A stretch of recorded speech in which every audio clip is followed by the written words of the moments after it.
नमस्कार. नवीन व्हिडिओमध्ये तुमचं पुन्हा एकदा स्वागत आहे. हा आहे मुळ्याचा पाला आणि तो फेकून द्यायचा नाही बरं का. मी त्याची भाजी कशी बनवायची हे मी तुम्हाला आज सांगणार आहे. तो धुवून कट करून घ्यायचा. मी कढईमध्ये तेल टाकलेलं आहे. तेल गरम झालं की त्यात एक छोटासा कांदा कट करून घ्यायचा. ही भाजी इतक्या लवकर होते ना, खूप झटपट होते आणि ती आपल्या शरीरासाठी खूप पौष्टिक असते. तुम्ही नक्की ट्राय करून बघा. तुम्हाला आवडते की नाही. तुम्हाला पण ती नक्की आवडेल. लसणाची पेस्ट टाकायची.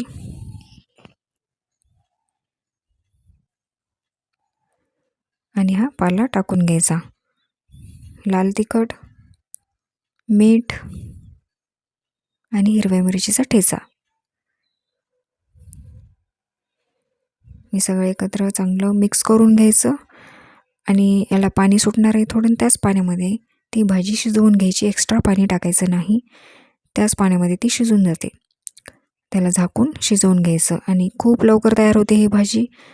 खूप लवकर अशाच झटपट रेसिपीज तुम्हाला बघायच्या असतील तर माझ्या चॅनलला लाईक आणि सबस्क्राईब करायला विसरू नका.